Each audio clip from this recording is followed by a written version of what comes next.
The Winchester rifle trembled in Celeste Morrigan's hands as she pressed her back against the kitchen wall, her 7 months pregnant belly straining against her calico dress. Outside, torches blazed like hellfire against the Montana night, casting dancing shadows through the lace curtains as masked riders circled her father's ranch house with the precision of wolves surrounding wounded prey. Her heart hammered against her ribs so hard she feared it might wake the baby sleeping restlessly within her womb. Each breath came in sharp, painful gasps that did nothing to calm the terror clawing at her throat. The leather-bound ledger clutched to her chest felt heavier than iron, its pages containing secrets that had already cost too many lives. Burn out the judge's half-breed sympathizer. The voice cut through the darkness like a blade dipped in poison. She carries the spawn of our destruction. Celeste's free hand moved instinctively to her swollen belly, feeling the child kick frantically as if sensing the mortal danger surrounding them. This baby, conceived in love with Thunderwolf, the Lakota war chief she had married in secret, had become the target of a war that stretched far beyond the boundaries of her father's land. The front door exploded inward with a crash that shook dust from the rafters. Judge Tobias Morrigan stumbled inside his white shirt, soaked crimson where his weathered hand pressed against his ribs. Blood seeped between his fingers, but his gray eyes still blazed with the fierce determination that had made him legendary in territorial courts from here to Helena. Celeste. His voice was rough gravel scraped across stone. They know about the child. Cain's men will kill you both to silence everything we fought for. Through the shattered window, she could see flames beginning to lick at the barn's weathered boards. The horses inside screamed in primal terror, their cries mixing with the harsh laughter of men who found sport in destruction. At the head of the raiders sat a figure she recognized even in shadow, Brutus Cain himself, his silver-topped cane glinting in the firelight as he directed his private army with the cold efficiency of a general commanding troops. "Mother, we have to run," she whispered, but the words felt hollow against the magnitude of their situation. "You no running left, girl?" His blood-stained hand pressed something heavy into her arms, a leather saddlebag that seemed to pulse with its own dark energy. "Everything you need is here. Get to Jeremiah Blackthorne's place in the North Valley. He'll know what to do with the evidence." Celeste's hands shook as she accepted the burden of her father's life's work. Inside that bag lay documented proof of Cain's criminal conspiracy evidence that could topple an empire built on stolen land and broken treaties. But first, she had to survive long enough to deliver it to someone with the power to act. "I won't leave you," she said. But Judge Morrigan was already pushing aside the kitchen table to reveal the hidden entrance to their root cellar. "That child is the future," he said with fierce tenderness, his hands gentle despite their urgency. "Proof that white and Lakota can find peace instead of war. Don't let Cain destroy that hope along with everything else." 6 months earlier, such hope had seemed not just possible, but inevitable. The spring of 1878 had painted the Montana hills in shades of green and gold, and Celeste had believed in the power of love to bridge any divide. Her father's reputation as one of the few territorial officials willing to hear Native grievances with an open mind had made his Helena courtroom a beacon of hope for tribes seeking justice through legal channels rather than warfare. It was during one of these mediation sessions that she first saw Thunderwolf. He stood 6 feet tall in beaded buckskins, his black hair braided with eagle feathers that marked his status as a war chief who had counted coup against his enemies.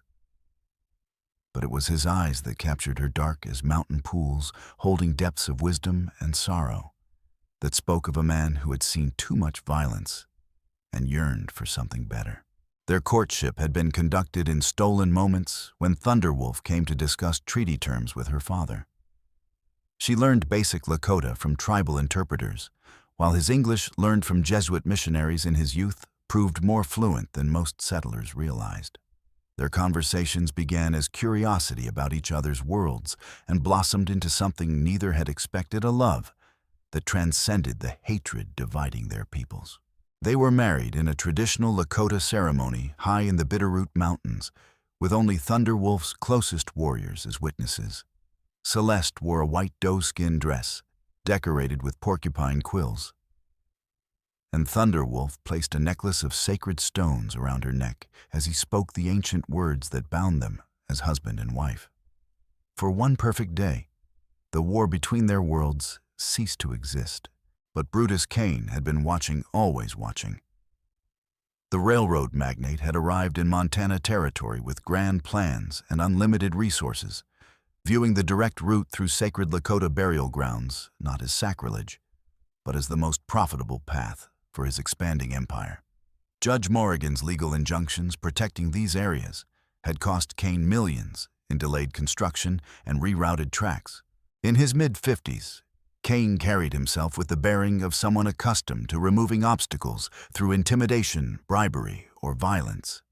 His wealth had purchased allies in territorial government, and the military men who saw Indians as impediments to progress rather than human beings with rights worth protecting. The trap had been set with military precision. Colonel Marcus Webb, a cavalry officer in Cain's pocket, arranged a meeting with Thunderwolf under the pretense of negotiating safe passage for supply trains. Instead, the war chief and 12 of his best warriors rode into an ambush in Broken Arrow Canyon. Only Thunderwolf escaped wounded and alone forced to watch from hiding as his men were butchered by soldiers who later claimed they had acted in self-defense against a hostile attack. Judge Morrigan's investigation had uncovered the truth. Hidden in his coded ledger were records of payments from Cain to Webb correspondents, proving the conspiracy and evidence of similar atrocities across the territory. He had been preparing to present this evidence to federal authorities when Cain decided that silence was worth more than subtlety. Now, as autumn winds howled across the ranch and winter approached like a stalking wolf and the cellar opening seemed barely wide enough for Celeste's pregnant form, desperation gave her strength as she lowered herself into the musty darkness below, clutching the precious saddlebag, while her father dragged the table back into position above her head. Through the floorboards, she could hear Cain's voice, cultured and cold as January wind. "Judge Morrigan, your interference in legitimate business ventures has become expensive. Where is your half-breed daughter and my property she's stolen?" "Go to hell, Brutus." Her father's voice carried the steel that had made him feared in courtrooms across the territory. "You're nothing but a common thief with government connections and blood money." The gunshot that followed seemed to shake the very foundations of the house. Celeste bit her knuckle to keep from screaming as heavy objects crashed overhead, followed by more shots, and then an ominous silence that lasted longer than her hammering heart could measure. "Tear this place apart," Cain ordered with the casual authority of a man directing servants. "The girl's here somewhere, and she has something that belongs to me." The hidden tunnel her father had shown her years ago extended from the cellar to the creek bed behind the house, an escape route built during the early days of settlement when Indian raids were a constant threat. She had never imagined crawling through it while 7 months pregnant and grieving her father's murder. The passage was barely 4 feet high, forcing her to move on hands and knees through mud and standing water, while the precious saddlebag dragged behind her. Each movement sent sharp pains through her swollen belly, and she could feel the baby shifting restlessly inside her, as if sensing the urgency of their flight. Behind her, the sound of boots stomping overhead grew more frantic as Cain's men ransacked the house. Their voices carried through the earth curses of frustration as they failed to find their quarry orders to check every hiding place, every root cellar, every storm shelter.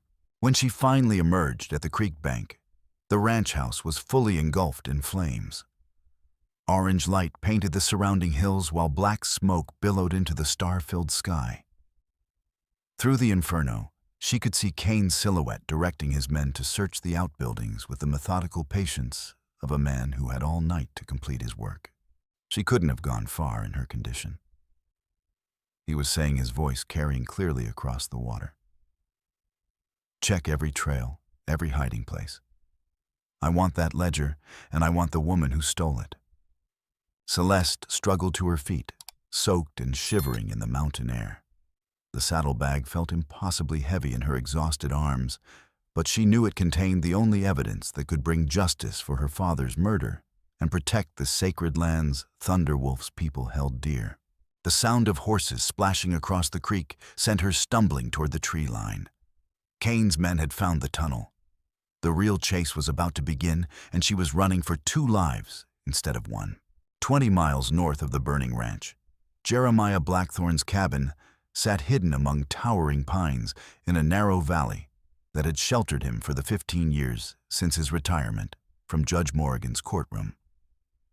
The former bailiff had served faithfully as both law enforcement officer and trusted confidant, and his loyalty ran deeper than professional obligation.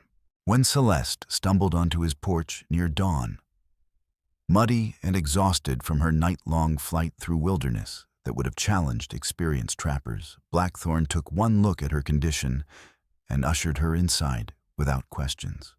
"Bastards finally did it," he said grimly, his weathered hands surprisingly gentle, as he helped her to a chair beside the stone fireplace. "Heard the shooting, saw the smoke. Figured Kane would make his move sooner or later." Blackthorne was a lean man in his 60s, grizzled by decades of frontier life, but still possessing the quick reflexes and sharp mind that had made him invaluable in territorial law enforcement. His cabin was sparse but clean, equipped with everything necessary for a man who lived by his wits and his Winchester. "They killed him, Jeremiah." Celeste gasped, accepting the cup of coffee he pressed into her trembling hands. "Father's dead, and they're hunting me like an animal. What you got there?" He nodded toward the saddlebag she still clutched against her chest. She showed him the contents, the coded ledger correspondence with federal authorities, documented evidence of the railroad magnate's criminal conspiracy. Blackthorne's weathered features darkened as he examined the papers by lamplight, his lips moving silently as he deciphered the legal terminology and financial records. "Christ almighty," he muttered after several minutes. "This is enough to hang half the territorial government. Question is whether we can get it to someone with authority before Kane's hired killers put us in the ground." A soft footstep from the cabin's back room drew their attention.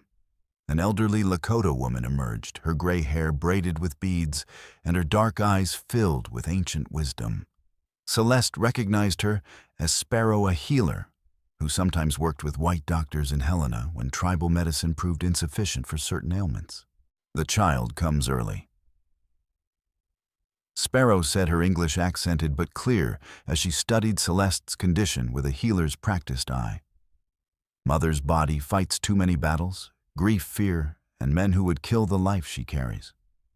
As if summoned by her words, a sharp contraction twisted through Celeste's abdomen, forcing her to double over with a cry that seemed torn from her very soul. The stress of her father's death and the terrifying flight through the mountains had triggered premature labor, threatening both her life and her unborn child's survival. "Nor how early?" Blackthorne asked, already moving to secure the cabin's windows and doors, with the efficiency of a man who had survived similar situations.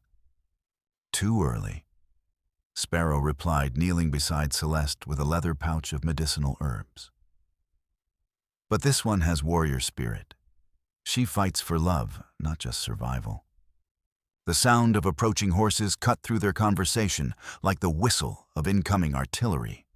Through the window, Celeste could see dust clouds rising from the valley floor as riders approached at a gallop, too many riders moving with the coordinated precision of professional manhunters. 8 men. Blackthorne counted, checking the loads in his Winchester with practiced movements. "Too many for a straight fight, especially with you in this condition."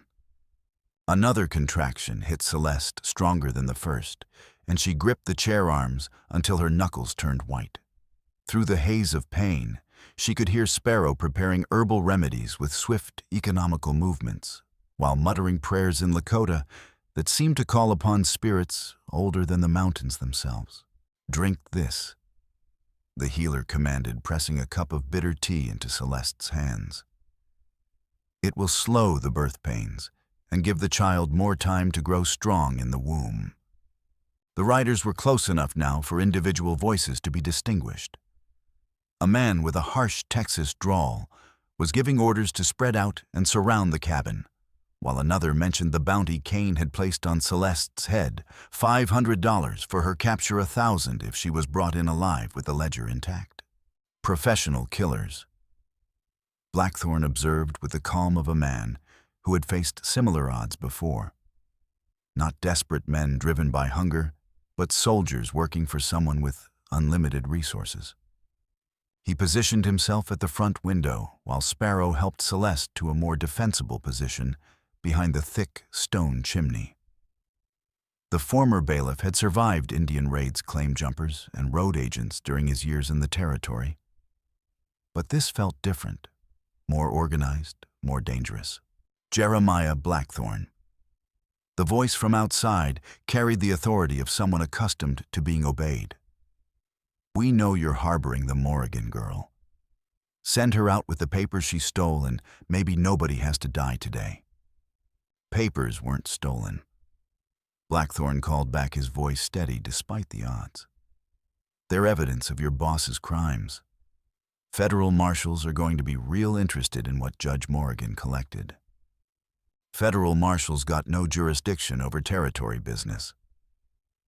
The voice replied with confident malice. "And dead witnesses don't testify in federal court." A rifle shot shattered the front window, sending glass fragments cascading across the cabin floor like deadly rain. More shots followed, chipping bark from the logs and filling the air with splinters, while Celeste pressed her face against the stone chimney, feeling her baby kick frantically in response to the violence. Sparrow's herbal tea was beginning to take effect, dulling the sharp edge of the contractions, but leaving Celeste weak and dizzy. Through the haze of pain and medicine, she could hear Blackthornne returning fire with careful precision, making every shot count against enemies who could afford to waste ammunition. "Move back room," he shouted during a brief lull in the shooting. "There's a tunnel leads to the creek. Take Sparrow and get out while I hold them off." "I won't leave you to die for us," Celeste protested, but another contraction cut off her words. "Child comes soon, whether we run or fight," Sparrow said with the pragmatic wisdom of someone who had delivered babies under far worse conditions. "Better to birth in freedom than chains." The healer was right. Celeste could feel her body preparing for labor, despite the medicinal herbs, and she knew that capture by Kane's men would mean death for both her and her unborn child. With Sparrow's help, she struggled toward the cabin's rear exit, as gunfire continued to echo through the valley like thunder from a storm that would never end. Behind them, Jeremiah Blackthornne stood alone against 8 professional killers, buying them time with his life. The last thing Celeste heard before plunging into the tunnel was his Winchester speaking its defiant message into the Montana morning, each shot a testament to the kind of courage that had built the frontier and the kind of loyalty that transcended race politics and the fear of death itself. The Bitterroot Mountains in late autumn were a landscape where beauty and death walked hand in hand. Celeste and Sparrow had spent 4 days traveling through terrain that would challenge healthy men following game trails and hidden valleys known only to trappers and tribal hunters who understood that survival often depended on remaining invisible to those who would do harm. Sparrow possessed an almost supernatural ability to find shelter and water, leading them to caves and overhangs that provided refuge from both the elements and the pursuing enemies who seemed to track them with the persistence of wolves following wounded prey. The Lakota healer moved through the wilderness as if she had been born to it, reading signs in broken twigs and disturbed earth that told stories invisible to white eyes. On the 4th morning, as they huddled around a small fire built from dry pine needles and shielded by a rock overhang that made their smoke nearly invisible, Sparrow began teaching Celeste to decipher the coded ledger that had cost her father his life. Smart man, your father, the healer observed, running a weathered finger along columns of seemingly meaningless figures. He hides truth in plain sight, like warrior painting his face for battle. The system was elegant in its simplicity. Each entry represented a transaction, but the names and amounts were disguised using a combination of Latin legal terms and Lakota words that Judge Morrigan had learned during his years mediating tribal disputes. To anyone without knowledge of both languages, the ledger would appear to be nothing more than routine court records. Here, Celeste said, her voice growing stronger as understanding dawned. C.B. Webb, that has to be Colonel Marcus Webb. And this amount? $5,000 paid the week before Thunderwolf's warriors were ambushed. Blood money, Sparrow said with quiet venom. Payment for betrayal of honor. The ledger revealed the full scope of Kane's conspiracy, like a map of corruption stretching across the territory. Payments to cavalry officers, bribes to territorial officials, detailed records of land seizures that violated every treaty signed between the government and the Lakota people. Most damning were the correspondence copies showing Kane's direct orders to eliminate troublesome elements among both white sympathizers and tribal leaders. My father was building a legal case. Celeste realized, feeling a surge of pride mixed with grief. He had connections in Washington federal marshals who would have acted on this evidence if they'd received it. Past matters less than present. Sparrow observed with the practical wisdom of someone who had survived by focusing on immediate necessities. Question now is staying alive long enough to birth your child and get word to these federal men. Their conversation was interrupted by the sound of approaching horses. Not the hard-driven pursuit they had grown accustomed to, but something different. The hoofbeats had a more careful rhythm, as if the riders were trying to avoid detection rather than overtake fleeing prey. From the cover of their hiding place, they watched three figures emerge from the tree line below. The lead rider was unmistakably Jeremiah Blackthornne, his grizzled features marked by a fresh scar across his left cheek, but very much alive. Behind him rode two Lakota warriors, their faces painted for war and their weapons held ready for immediate use. Jeremiah. Celeste called softly, hardly daring to believe he had survived the gun battle at his cabin. The former bailiff looked up with visible relief, his weathered face breaking into the first smile she had seen since the night of the attack. "Thought we'd lost you to the mountains," he said, dismounting carefully and favoring his left leg. "These boys found me after I got away from Kane's hired guns. Seems they've been looking for you too." The older of the two warriors was a man called Stonehawk, his weathered features marked by ritual scars that indicated high rank within his warrior society. Despite his age, he sat his horse with the easy grace of someone who had been born in the saddle, and his dark eyes held the kind of calm intensity that came from having faced death many times and found it wanting. The younger man, barely past 20, bore the distinctive facial tattoos of the Dog Soldiers' elite fighters who had sworn to die before retreating from battle. His youth was deceptive. The way he held his rifle and scanned the surrounding terrain spoke of extensive combat experience despite his years. "We bring word from Thunderwolf," Stonehawk said in heavily accented English, his voice carrying the formal cadence of someone translating thoughts from his native tongue. "He lives, but Kane's soldiers hunt him across 3 valleys. He sent us to find his woman and bring her to safety." Celeste felt a surge of relief so powerful it nearly brought tears to her eyes. Thunderwolf was alive somewhere in these vast mountains, but still unaware of her pregnancy or her father's death. The knowledge that he lived gave her strength she hadn't realized she needed, but it also brought new fears about his safety. "There's a woman." The younger warrior continued his English, less fluent but understandable. "Lakota, but not of our band. She has been asking questions about Thunderwolf's white wife, offering to help find safe shelter for the birth." Sparrow's expression darkened like clouds gathering before a storm. "What woman? What band does she claim?" She calls herself Starlight.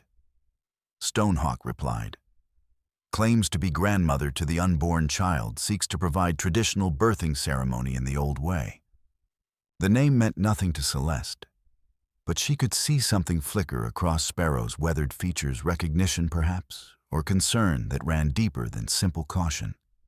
The healer had never mentioned other Lakota women in the area, and her reaction suggested this Starlight was someone worth approaching with considerable wariness.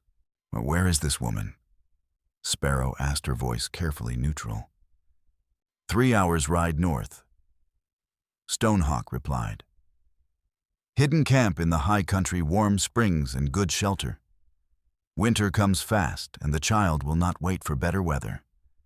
As they prepared to break camp and travel deeper into the mountains, Celeste felt another familiar tightening in her abdomen that signaled an approaching contraction. The herbal medicines Sparrow had prepared were helping to delay labor, but her body was fighting a losing battle against the stress of constant flight and the natural approach of her due date. Blackthornne helped her mount one of the spare horses the warriors had brought, his hand steady despite the obvious pain from his own wounds. "Your father would be proud," he said quietly, adjusting the precious saddlebag behind her saddle. "You've got his courage and twice his stubbornness when it comes to doing what's right. I just want my child born free," she replied. But even as she spoke the words, she wondered if true freedom was possible. In a world where men like Brutus Cain held the power of life and death over anyone who dared stand in their way. The trail they followed wound through increasingly treacherous terrain, climbing toward peaks that would become impassable once winter snow began falling in earnest. Stonehawk led with the confident navigation of someone who knew every rock and tree in this wilderness, while the dog soldier warrior brought up the rear, constantly scanning their back trail for signs of pursuit. "Orchid, how did you escape Cain's men?" Celeste asked Blackthornne during one of their brief rest stops. The former bailiff's laugh was dry as desert wind. 40 years of frontier living teaches a man a few tricks. Had me a tunnel too, leads from the cabin to an old mine shaft. Let them think they killed me in the fire, then slipped out after they moved on. Been tracking them ever since, waiting for a chance to even the score. And now we get you and that baby somewhere safe, then figure out how to get your father's evidence to people who can act on it. Cain thinks he's won by silencing the judge, but he's about to learn that some fights don't end with one man's death. Behind them, somewhere in the vast wilderness, Cain's bounty hunters continued their relentless pursuit, following a trail that grew colder with each passing hour, but never completely disappeared. The railroad magnate had invested too much in silencing the evidence to give up easily, and his resources seemed as unlimited as his ruthlessness. Ahead lay an unknown woman offering shelter and assistance. But Sparrow's reaction suggested that Starlight might be hiding secrets that could prove as dangerous as the enemies pursuing them. In this harsh land, where survival often depended on trusting the right people at the right time, Celeste found herself once again facing choices that could mean the difference between life and death for her unborn child. As the sun set behind the mountain peaks, painting the sky in shades of blood and gold that seemed to mirror the violence surrounding their journey, she felt the baby moving restlessly within her womb. The child seemed to sense the approach of destiny, kicking and turning as if eager to join the struggle that had defined its existence even before birth. Soon she knew there would be no more running, no more hiding. The final confrontation was approaching, and she would face it not as a frightened girl fleeing from enemies, but as a mother protecting her child and the legacy of justice her father had died defending. The hidden camp lay in a natural amphitheater, carved from living granite, surrounded by walls of stone that rose like cathedral spires toward the star-filled sky. Warm springs bubbled from the earth with the mysterious power of the mountains themselves, creating pools of steaming water that made the location habitable, even as winter threatened the high country with its killing cold. Skin lodges stood in a perfect circle around a central fire. their buffalo hide walls decorated with paintings that told stories of hunts and battles from generations past. The artwork was masterful, depicting warriors on horseback, pursuing buffalo herds across endless plains, but Celeste noticed something unusual. Many of the human figures bore features that suggested mixed heritage, neither fully native nor fully white. Starlight emerged from the largest lodge as their small party approached the camp's perimeter. She was a woman of perhaps 50 years, her long black hair streaked with premature silver, and her face marked by the distinctive tattoos that indicated high status within Lakota society. Her clothing was rich with beadwork and porcupine quills, but Celeste noticed that she wore no tribal insignia that would identify which specific band she belonged to, an omission that seemed significant in a culture where such identifications were matters of life and death. "Welcome, daughter." Starlight said, her English fluent and unaccented in a way that suggested extensive contact with white society. "I have prepared a place for the birthing ceremony. The child will come soon whether we will it or not." Celeste dismounted carefully, her swollen belly making every movement awkward and painful. The contractions were coming more frequently now, despite Sparrow's herbal remedies, and she could feel her body preparing for labor with the relentless determination of nature itself. "You know about the baby?" she asked, studying Starlight's face for any sign of deception or hidden agenda. "Word travels fast in the mountains when it concerns matters of importance." The older woman replied with a smile that didn't quite reach her eyes. "A Lakota warrior's white wife, carrying the child that will bridge two worlds. Such news reaches many ears, both friendly and hostile." Something in Starlight's tone made Celeste uneasy, a subtle undercurrent that suggested knowledge held back rather than shared. But Sparrow was already examining the birthing lodge and nodding her approval of the preparations that had been made. Clean blankets, medicinal herbs, heated stones for easing labor pains, everything necessary for a traditional Lakota birth ceremony, was present and properly arranged. "Rest tonight." Starlight instructed her manner, switching to the authoritative tone of someone accustomed to being obeyed. "Tomorrow, we begin the rituals that will prepare you for motherhood and ensure your child enters the world under the protection of the spirits." That evening, as Celeste lay in the lodge listening to the murmur of voices around the central fire, she heard fragments of conversation that made her blood run cold. Starlight was speaking with a dog soldier warrior in rapid Lakota, her voice carrying an undercurrent of anger that needed no translation to be understood as dangerous. "What are they saying?" Celeste whispered to Sparrow, who was preparing more herbal tea beside the small fire that warmed their lodge. The healer's expression was troubled, her weathered features creased with concern that went beyond normal caution. Starlight speaks of old grievances, old wounds that have never healed properly. She mentions a name, Brutus Cain, with hatred in her voice that burns like fire in the belly. Before Celeste could ask more questions, Starlight entered the lodge and dismissed Sparrow with a curt gesture that brooked no argument. The older woman's demeanor had changed completely, from her earlier warmth replaced by something harder and more calculating that made the hair on Celeste's neck stand up in primitive warning. "Oh, we need to talk," she said, settling beside Celeste with the fluid grace of someone who had spent decades living in harmony with the wilderness. "There are things about your situation that you don't understand, secrets that could mean the difference between life and death for your child." "What things?" Celeste asked instinctively, placing a protective hand over her unborn baby. Starlight studied her for a long moment, as if weighing how much truth to reveal and how much to keep hidden for strategic purposes. "Your husband Thunderwolf is my son," she said finally, her words dropping into the silence like stones into still water. "I am his mother, returned from the dead, to settle accounts with the man who destroyed our family."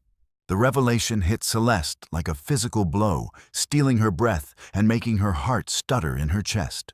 Thunderwolf had told her that his parents were killed in a cavalry raid when he was barely 12 years old, a tragedy that had shaped his entire life and fueled his determination to protect Lakota lands from white encroachment. "That's impossible," she whispered, her voice barely audible. "Thunderwolf mourned your death. He showed me the place where you were supposedly buried. He mourned the death of who I was." Starlight replied, her voice carrying decades of pain and rage that had been carefully banked but never extinguished. 20 years ago, I was captured by slave traders working for Brutus Cain. He sold me to a brothel in San Francisco where I spent 5 years as property before I could escape and make my way back to Lakota country.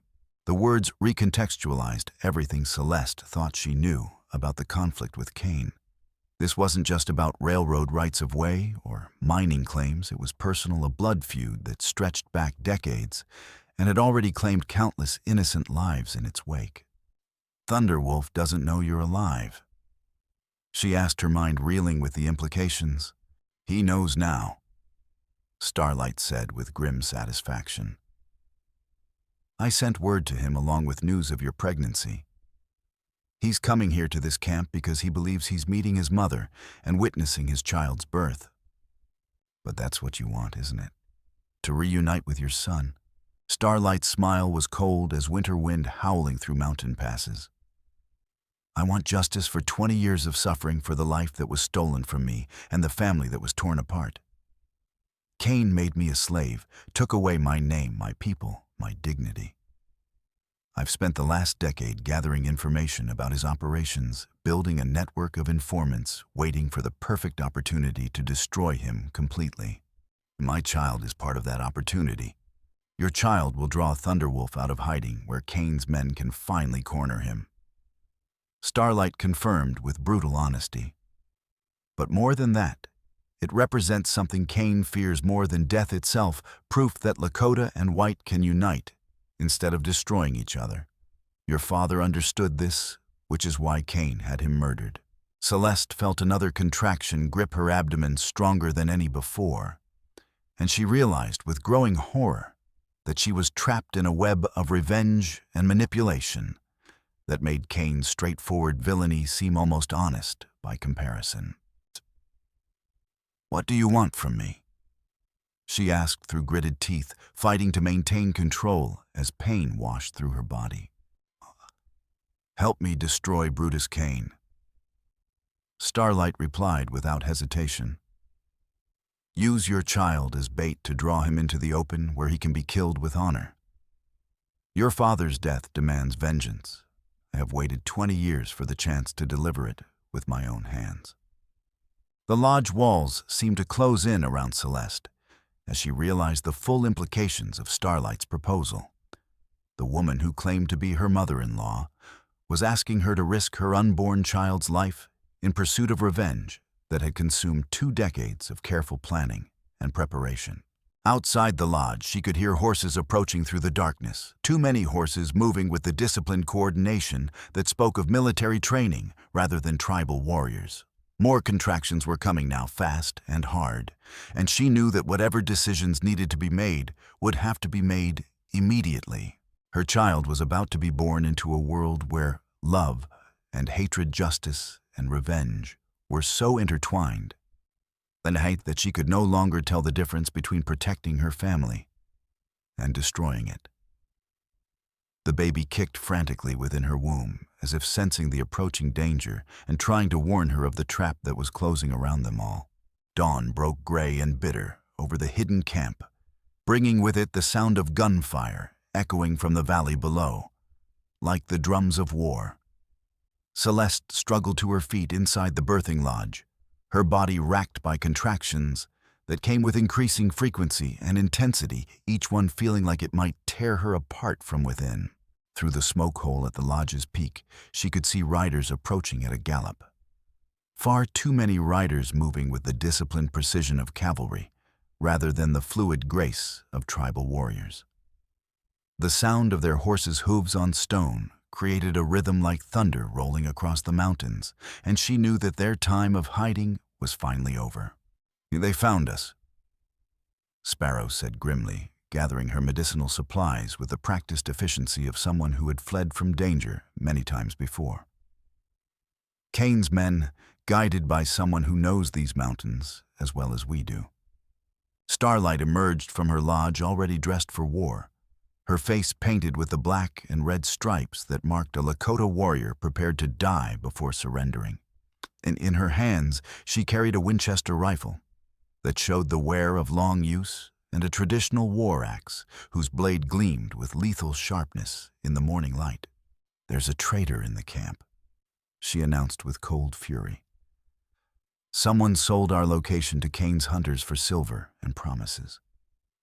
The dog soldier warrior came running from the perimeter where he had been standing, his young face grim with the kind of bad news that could mean death for everyone present.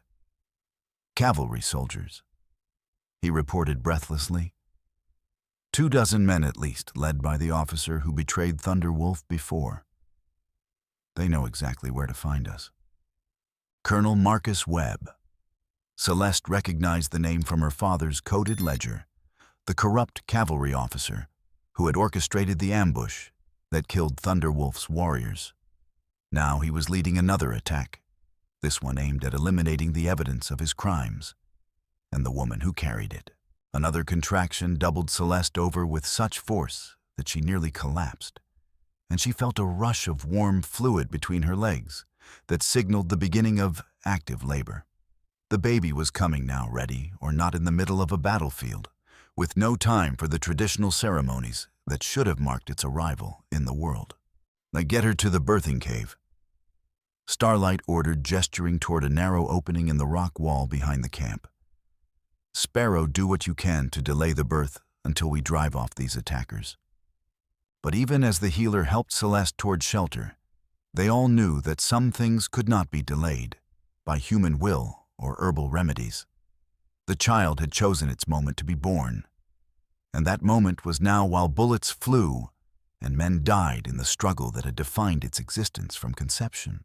Jeremiah Blackthornne positioned himself behind a boulder at the camp's entrance, his Winchester ready to meet the approaching cavalry. Stonehawk and the other Lakota warriors took defensive positions among the rocks, their war paint gleaming in the morning light as they prepared for a battle. They all understood they were unlikely to survive. The first shots rang out as Webb's soldiers reached the outer perimeter of the camp. Celeste could hear the colonel's voice shouting orders with the harsh authority of a man accustomed to sending others to their deaths, directing his men to surround the position and prevent any escape. "Push, daughter." Sparrow commanded, her weathered hands steady despite the chaos erupting outside. "The child comes whether bullets fly or birds sing. Birth waits for no war." In the birthing cave, lit only by flickering torches and the occasional muzzle flash from the battle raging beyond, Celeste fought the most primal battle of her life, while her protectors fought for their lives with rifle and blade. Each contraction felt like it might split her in half, but she focused on Sparrow's voice and the knowledge that her child deserved to be born into freedom rather than slavery. The gunfire outside was growing more intense by the minute. She could hear Blackthornne cursing as he reloaded his rifle. The war cries of Lakota warriors as they charged enemy positions with traditional weapons against modern firearms, and the screams of wounded men on both sides of the conflict. "Nakra, I can see the head," Sparrow announced with fierce joy. "One more push, strong push, and your son comes into the world to meet his destiny." Son. The word gave Celeste strength she didn't know she possessed, drawing power from somewhere deeper than muscle and bone. Thunderwolf's son, Judge Morrigan's grandson, a child who would carry the blood of both worlds and perhaps find a way to bridge the hatred that had divided them for so long. With a final, desperate effort that seemed to draw energy from her very soul, Celeste pushed her child into the world. The baby emerged with a lusty cry that somehow rose above the sound of gunfire, announcing his arrival with a voice that demanded to be heard despite the violence surrounding his birth. "He's perfect," Sparrow said, tears streaming down her weathered cheeks as she cleaned the newborn and wrapped him in soft doe skin, prepared for this sacred moment. Strong lungs, strong heartbeat. He will be a warrior like his father. Outside the cave, the gunfire was beginning to taper off, replaced by an ominous silence that could mean either victory or defeat for their defenders. Celeste held her son against her chest, feeling his tiny heart beating against hers like a drum, calling warriors to battle, and wondered if she had brought him into the world only to watch him die in the first minutes of his life. Celeste. The voice that called her name was familiar, but strained with pain and exhaustion. Jeremiah Blackthornne appeared at the cave entrance, his shirt blood-stained and his left arm hanging useless at his side. We drove them off, but barely. Lost Stonehawk in the fighting and Webb's regrouping for another attack. The old warrior had died as he had lived fighting to protect his people and their way of life. His sacrifice had bought them time, but time for what they were, trapped in a box canyon with limited ammunition and no hope of reinforcement, facing an enemy with superior numbers and unlimited resources. "Where's Starlight?" Celeste asked, clutching her newborn son protectively. Blackthornne's expression darkened like storm clouds gathering over the mountains.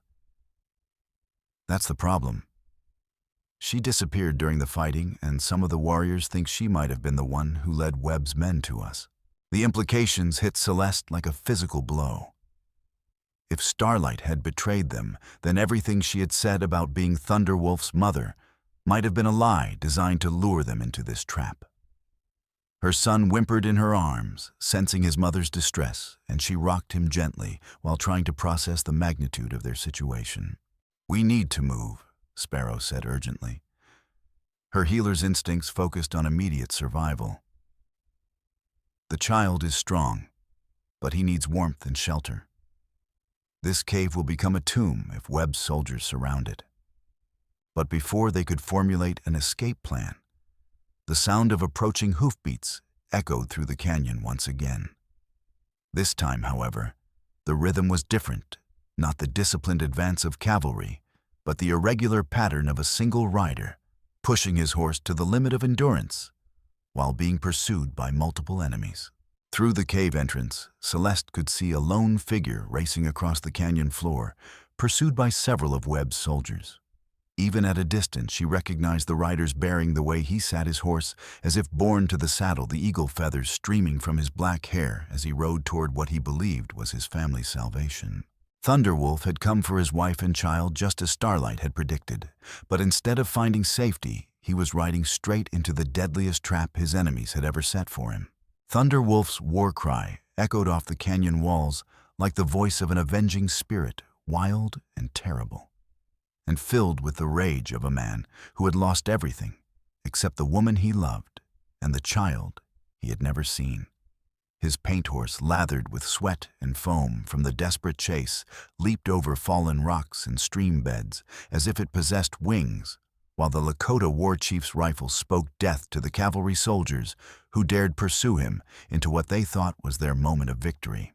Colonel Marcus Webb's voice rose above the chaos, shouting orders to his scattered men with the harsh authority of someone who had built his career on the destruction of others. "Take him alive if possible. Cain wants him to watch his half-breed spawn die before we put him down like the dog he is." But Thunderwolf was beyond the reach of capture, now transformed by fatherhood and fury into something more dangerous than any single warrior had a right to be. He rode through the cavalry formation like a force of nature, his horse's hooves striking sparks from stone while his rifle found its mark with the deadly precision of someone who had been fighting for his life since childhood. Celeste struggled to her feet at the cave entrance, her newborn son pressed against her chest while she watched the man she loved fight for their lives with the desperate courage of someone who had nothing left to lose. Blood-stained Thunderwolf's buckskin shirt, and she could see that he had been wounded in his desperate ride to reach them. But his aim remained steady as he drove Webb's soldiers back toward the canyon mouth. "Get back inside," Blackthornne shouted, pulling Celeste away from the opening as stray bullets chipped stone from the cave walls. This is far from over. The former bailiff was right. Through the smoke and dust of battle, Celeste could see more riders approaching from the valley below, a small army of hired guns and corrupt soldiers led by a figure she recognized even at a distance. Brutus Cain himself rode at the head of this new force, his silver-topped cane glinting in the afternoon sun as he directed his private army with the cold efficiency of a man who had built his fortune on the bodies of his enemies.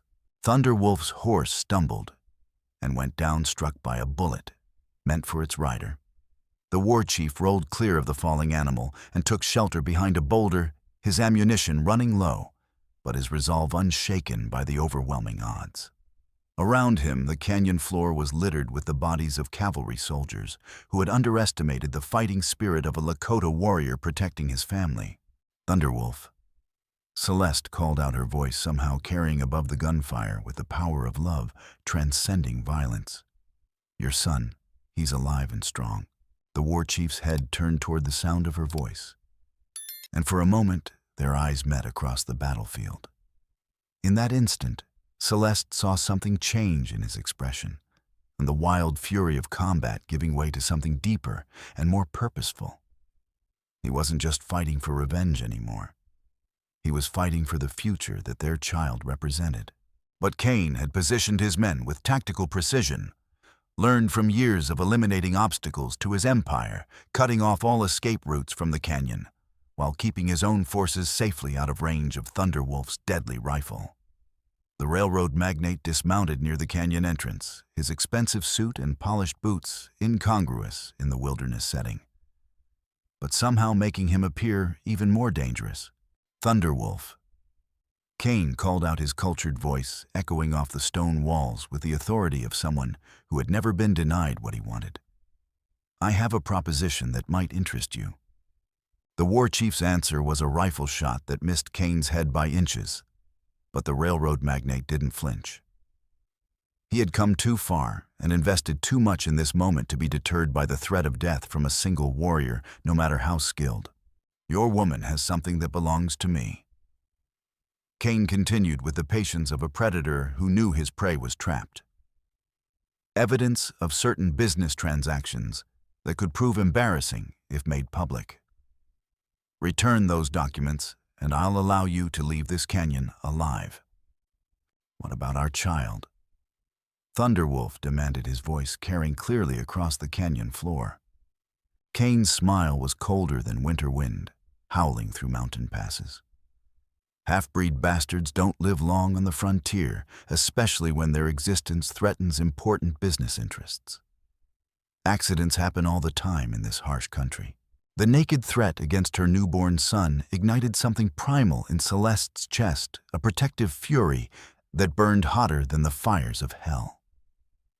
Still weak from childbirth, but driven by instincts older than civilization, she handed the baby to Sparrow and grabbed her father's rifle from where Blackthornne had left it, leaning against the cave wall. I'm Judge Tobias Morrigan's daughter.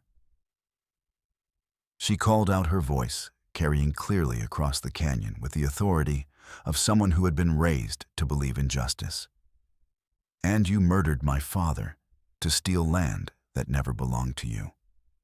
Cain turned toward the cave entrance, his pale eyes focusing on her with the intensity of a predator studying prey that had unexpectedly shown fight. Judge Morrigan was a romantic fool who believed in the noble savage myth. He replied with casual cruelty. Progress requires sacrifice, my dear, and your father was simply on the wrong side of history. History will remember you as a thief and a murderer. Celeste replied, raising the rifle to her shoulder despite the weakness in her arms. My son will grow up knowing that his grandfather died fighting men like you. Your son, Cain said with deliberate malice designed to inflict maximum psychological damage, will die in the next 5 minutes unless you surrender those documents. I have 30 armed men positioned around this canyon, and your husband is down to his last few bullets. As if to emphasize his point, gunfire erupted from multiple positions as Cain's men opened fire on Thunderwolf's position with coordinated precision. The war chief was forced to keep his head down, while bullets shattered the rocks around him, his options for movement severely limited by the deadly crossfire. But Starlight's prediction had proved accurate. In one crucial respect, Celeste's child had drawn Thunderwolf out of hiding, and now all the principal players in this deadly game were gathered in one place. The railroad magnate who had built his empire on theft and murder stood exposed within range of justice if they could find a way to deliver it. "There's something you should know, Cain." A new voice called from an unexpected direction. Starlight stood silhouetted against the sky on the ridge overlooking the canyon floor, her rifle trained on the man who had destroyed her life 20 years earlier. "I've been waiting a very long time for this moment." The railroad magnate's face went white as parchment as he recognized the woman he had thought safely buried in his past. "Impossible," he whispered, his composure cracking for the first time. "You're dead. I made sure of it. You made me a slave." Starlight replied, her voice carrying the accumulated rage and pain of 2 decades. "But you didn't break me. I've spent 20 years learning everything about your operations, your crimes, your weaknesses. Today, all debts come due." But instead of the simple revenge Celeste had expected, Starlight's next words revealed the true complexity of the trap that had been set. "Thunderwolf, your son's birth has drawn out the enemy we've been hunting. But there's something else. Colonel Webb has been playing both sides, selling information to me while pretending to serve Cain." The revelation hit like lightning, recontextualizing everything that had happened. Webb's attack on the camp hadn't been intended to succeed. It had been designed to force Cain into the open, where he could be eliminated by the network of allies Starlight had spent decades assembling. "You lying whore!" Cain screamed, his careful composure finally shattering completely. "I'll see you all burn before I let you destroy what I've built." The railroad magnate was trapped between Thunderwolf below and Starlight above, with federal evidence of his crimes in the hands of witnesses he couldn't silence. But rather than surrender, he made the choice that had defined his entire career. He chose violence over negotiation, force over compromise. "Kill them all," he screamed to his men. "No witnesses, no survivors, no evidence left to threaten our interests." The final battle erupted with the fury of a summer thunderstorm, filling the canyon with smoke and fire, and the cries of men fighting for causes they believed worth dying for. Thunderwolf emerged from cover with his war axe in hand, charging toward Cain's position with the fearless courage of a warrior who had accepted death but refused to accept defeat. Starlight's rifle spoke from the ridge, with methodical precision, each shot carefully aimed at the men who threatened her son and grandson. Her 20 years of planning had led to this moment, and she fought with the deadly accuracy of someone who had nothing left to lose and everything to gain from victory. Colonel Webb, his double game finally exposed, tried to rally his remaining soldiers for one final charge. But Blackthorne's Winchester ended the corrupt officer's career with a single shot that echoed off the canyon walls like divine judgment, sending him tumbling from his horse to the rocky ground below. In the birthing cave, Celeste held her son close, while Sparrow and the surviving warriors defended the entrance against soldiers trying to flank Thunderwolf's position. The baby's cries mixed with the sound of gunfire, his voice a reminder of innocence in the midst of violence. Hope in the midst of despair. The battle reached its climax when Thunderwolf and Cain met in hand-to-hand combat near the canyon center. The railroad magnate was larger and stronger, his expensive suit hiding muscles built through years of physical labor in his youth. But the Lakota warrior fought with the desperation of a man protecting his newborn child. They grappled in the dust while bullets flew around them, each man seeking the advantage that would end this conflict once and for all. Cain fought with the dirty tricks of someone who had clawed his way to power through any means necessary, while Thunderwolf relied on the combat skills that had made him a legend among his people. Your father chose savages over civilization. Cain snarled as he tried to strangle Thunderwolf with his bare hands. Now his daughter will watch her half-breed bastard die before I put an end to this bloodline forever. Thunderwolf's response was the traditional war knife of his people, its ancient blade finding the space between Cain's ribs with surgical precision, learned in countless battles. The railroad magnate's eyes went wide with shock and disbelief as he realized that his empire of theft and murder had finally met its match in the justice of the Lakota people. "My son will grow up free from your poison," Thunderwolf said quietly, holding Cain's dying gaze with the calm satisfaction of a warrior who had fulfilled his duty to his family. "That's all that matters now." The silence that followed Brutus Cain's death was profound and strange, like the hush that settles over a battlefield when the fighting finally ends and the survivors emerge to count their losses. Smoke drifted across the canyon floor, where the bodies of soldiers and hired killers lay scattered among the rocks, testament to the price of justice, in a land where law had not yet fully taken root. Thunderwolf stood over his fallen enemy, the war knife still gripped in his blood-stained hand, his chest rising and falling with the exhaustion of battle. Around him, the surviving members of Cain's private army were laying down their weapons, their leader's death having shattered whatever loyalty, money, and fear had purchased. The corrupt network that had enabled Cain's crimes began to collapse almost immediately. Without the railroad magnates' bribes and intimidation, territorial officials who had looked the other way found themselves facing federal investigation. The cavalry officers who had participated in the conspiracy were court-martialed and imprisoned, their careers destroyed by the evidence Judge Morrigan had died protecting. "It's over."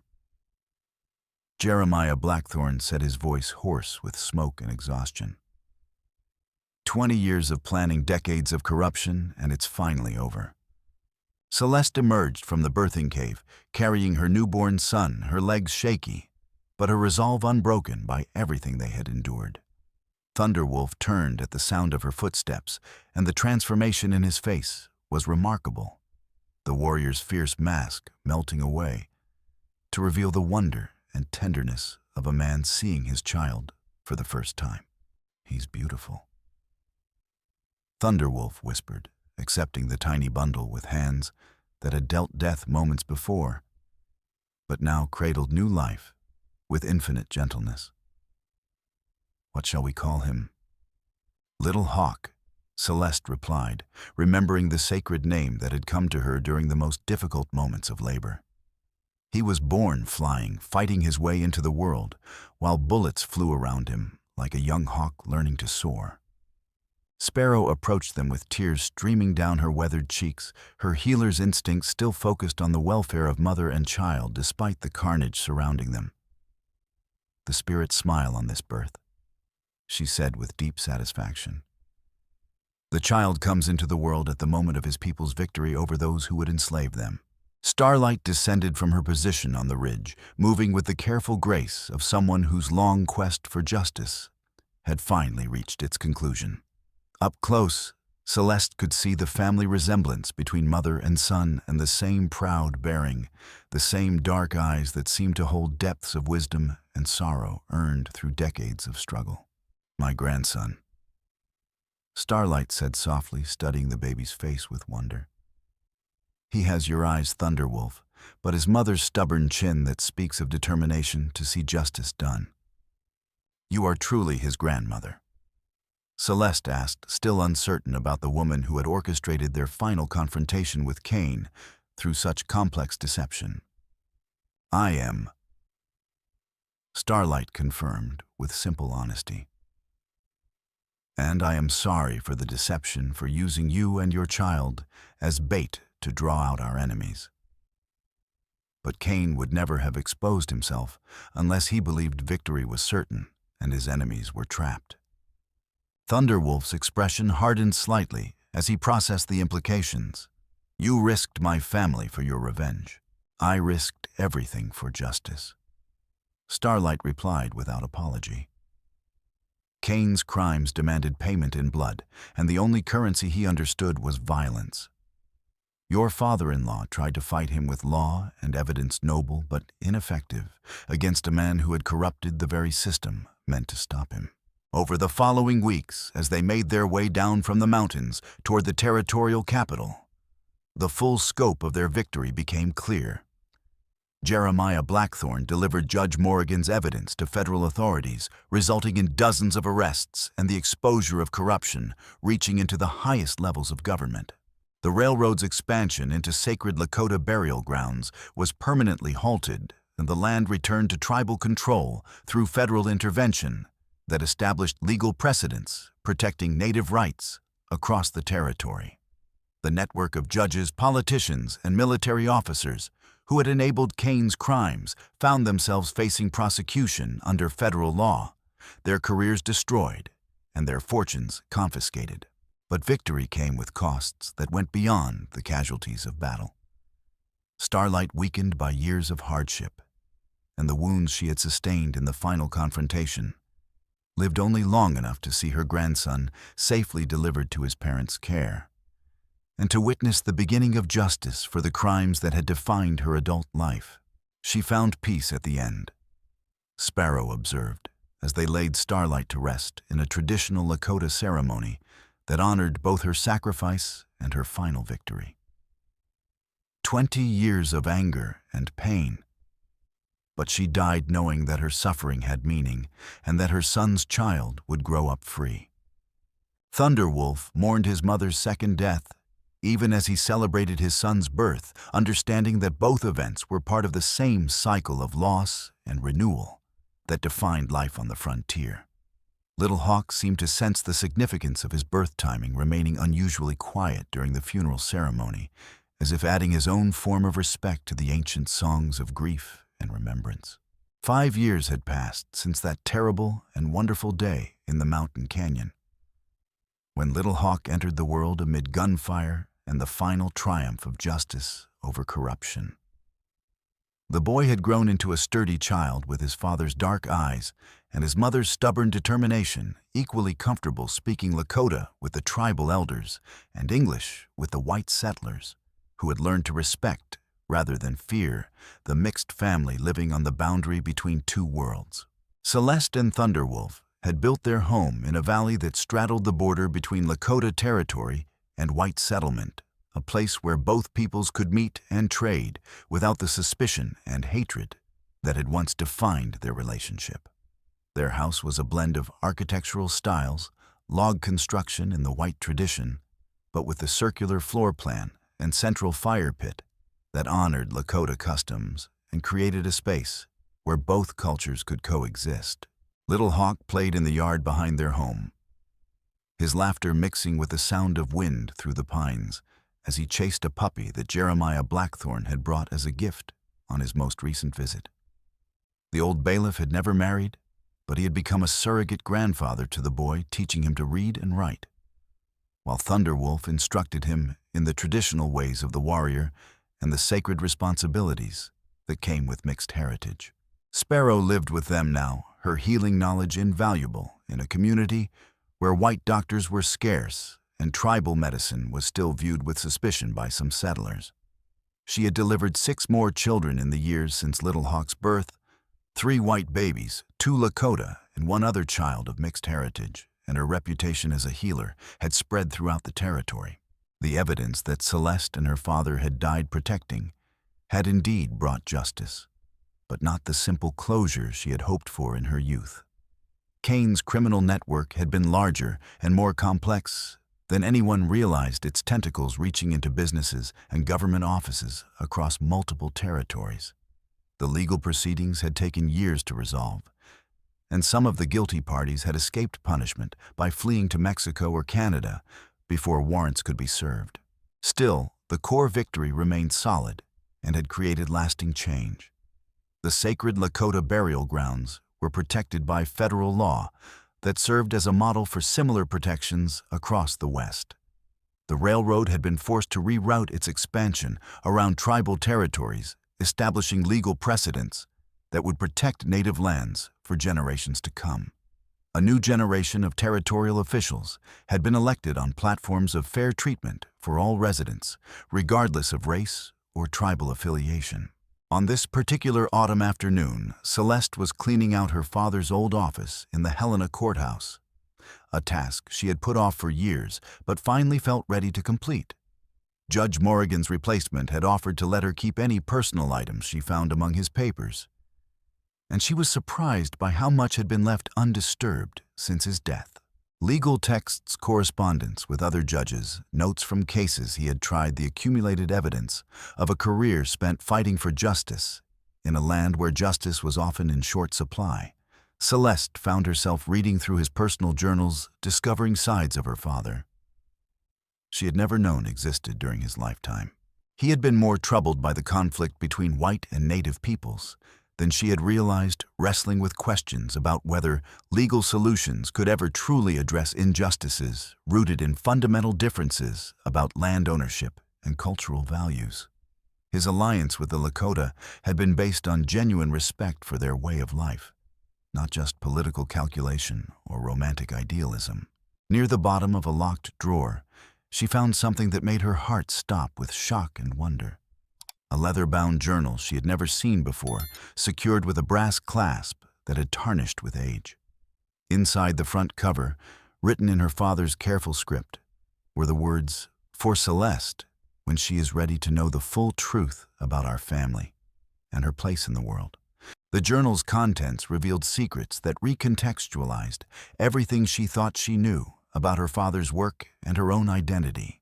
Judge Morrigan had not been simply a progressive white official who sympathized with native peoples. He had been a man carrying the burden of knowledge that could have destroyed his career and endangered his family if it had become public during his lifetime.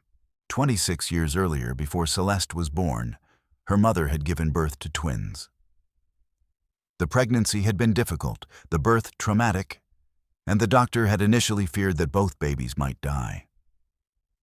When it became clear that both children would survive, Judge Morrigan had faced an impossible choice that would haunt him for the rest of his life.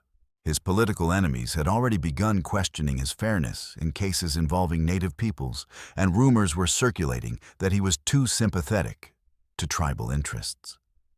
The birth of twin daughters would have been seen as a blessing. But Judge Morrigan had discovered something that changed everything. One of the babies showed clear signs of mixed heritage features that suggested native ancestry somewhere in the family bloodline. Research into his wife's genealogy had revealed what she herself had never known. Her great-grandmother had been Lakota, taken as a child during a raid and raised as white. The genetic heritage had skipped generations, but emerged in one of the twin daughters, giving her the distinctive cheekbones and dark eyes that would have immediately identified her as part native in a society that viewed such mixing as scandalous. To protect both children and preserve his ability to work for justice within the legal system, Judge Morrigan had made the agonizing decision to separate the twins. Celeste, who appeared fully white, remained with her parents. Her sister, who showed clear signs of native heritage, was secretly placed with a Lakota family who had recently lost a child of their own. The journal contained detailed records of Judge Morrigan's efforts to monitor his lost daughter's welfare without revealing their relationship. He had learned that she had been named Soaring Eagle by her adoptive family, that she had grown into a skilled rider and warrior, that she had married a young chief and borne children of her own. Most remarkably, he had discovered that Soaring Eagle had become a leader among her people, organizing resistance to white encroachment while also seeking peaceful solutions to conflicts between tribes and settlers. She had been fighting the same battles as her biological father from the opposite side of the cultural divide, never knowing that they shared blood and similar dreams of justice. The final entry in the journal was dated just weeks before Judge Morrigan's death. He had been planning to reveal the truth to both daughters, to arrange a meeting that would reunite the family he had been forced to divide. Brutus Cain's attack had ended those plans, but not before he had prepared detailed instructions for finding Soaring Eagle and proof of their relationship. Celeste sat in her father's empty office as the sun set behind the mountains, holding the journal that revealed she had a twin sister somewhere in the vast frontier, a woman warrior, fighting for the same ideals that had driven their father's life work. The revelation was overwhelming, but also strangely comforting.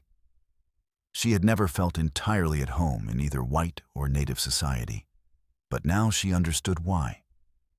She had been born to bridge two worlds because she literally embodied both. Thunderwolf found her there as darkness fell, Little Hawk asleep in his arms after a day of playing in the courthouse yard.